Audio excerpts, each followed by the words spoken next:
are you interested in gender and disaster? Well, I've got a long-standing interest in gender that goes back many, many years from the second wave of the women's movement. So I've been involved in gender issues for quite a long time.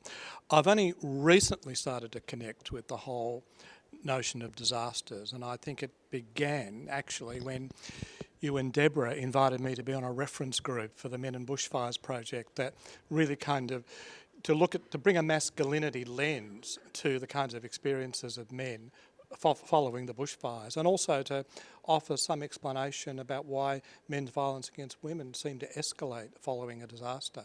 So for me, the whole area of disasters is a new area. It's been really challenging, and it's been to sort of bring kind of what I've been doing historically around gender and gendered violence to start to look at what light that might shed on men's experience of disasters, but perhaps more importantly, how we might actually begin to think about preventing disasters and using a gender lens to understand prevention, as well as just looking at men's experience of them leading up to them and the aftermath of them. So, Bob, what role does privilege play in society, and who has it, and how is it perpetuated? Okay. I see privilege as the other side of disadvantage and oppression.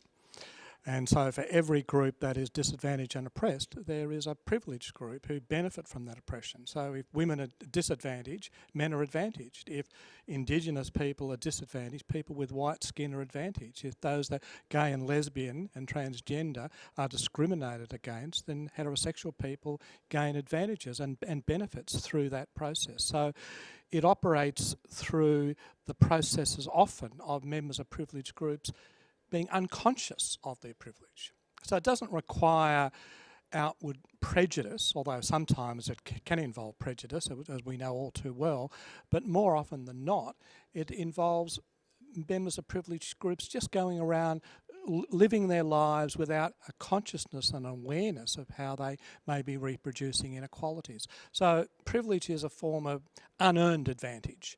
You gain it by virtue of membership, of being born into a group that's male, a group that's white. So it's not something you earned, it's something you worked for.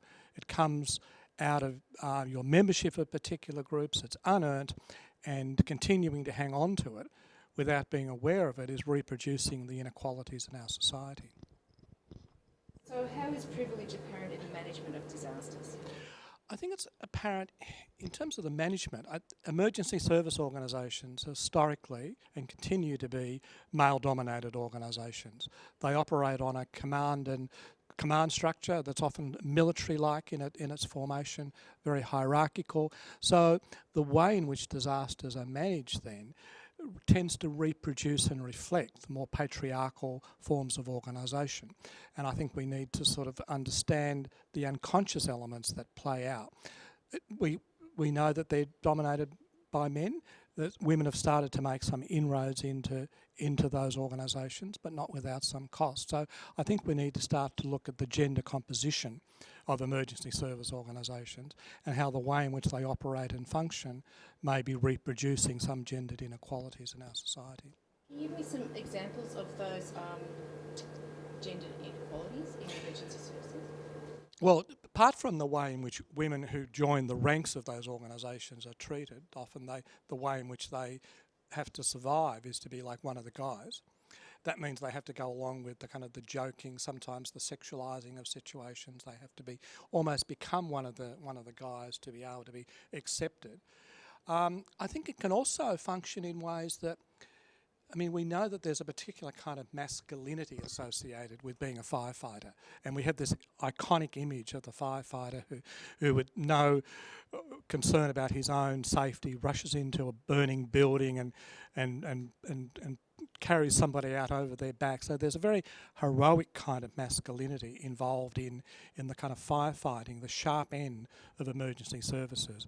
But there may be less interest by firefighters in prevention. There's not the same kind of masculinity that's involved in that kind of rescuing, fighting fires, is a kind of different kind of masculinity that may be required if we want to start thinking about how we might prevent fires in the first place, saving more lives through prevention than rescuing. So perhaps if we start to think about the way masculinity is connected to the functioning of these organisations, we may get more of a focus on prevention than we have in the past.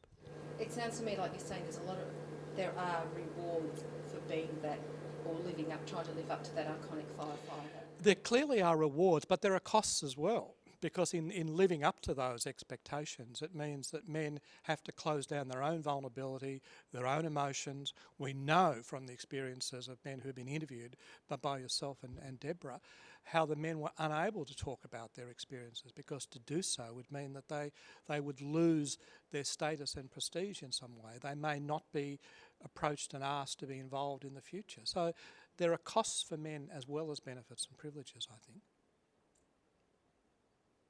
So, well, the privileges we're just talking about in the management of disasters, what can we do about it in the short term and in the long term? In the short term, I think the first step is for men to become conscious and aware of them having privilege, and then to become educated about the benefits that flow from having that privilege, and then to become aware about how those benefits which they gain through privilege involves them in some level of complicity with forms of gender inequality. So I think there's an educational role to play, to engage men, to think and reflect on their privilege, to become more aware of the benefits they get out of it, and start to face the very difficult and sometimes painful and discomforting task of beginning to explore their own complicity. That's in the short term. In the longer term, I think we have to really transform the structures of inequality. We really need to have high levels of equality at all throughout society, from the household to men doing their fair share of domestic work and childcare, through to equal representation of women in parliament and in government and on boards, and need to break down the gender division of labour. We need to look at the media and the way in which male values are promoted and exalted, and female values are marginalised. So we need to see a dramatic transformation of all sorts of structures of inequality in our society. And in emergency management organisations? And in emergency management organisations would start to mirror that as well. We'd see a greater representation of women. We'd see a greater awareness of men of the importance of gender issues. We'd see a greater level of cognizance by men of their privilege in society more broadly. We'd see men and women working more equally in partnership with each other. We'd see men listening to women as they talk about their experiences and their concerns.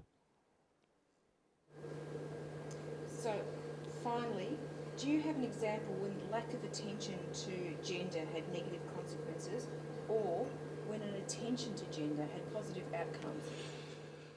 In many ways, at the broadest level, I think a lack of attention to gender is a contributing factor to many of the so-called natural disasters that we're experiencing. In many ways, even to refer to a disaster as natural implies that it's not man-made, and by man-made I'm gendering man here. So many of the disasters we've experienced are man-made, made by men, and so a lack of attention to gender means that we're not really addressing gendered understandings about the nature of climate change and the involvement of men in kind of escalating economic growth and technological development with no concern for environmental destruction. So the very fact that we don't have a heightened awareness about climate change in this country and the contribution climate change makes to so-called natural disasters, to me is an indication of where a gendered analysis hasn't been brought to bear.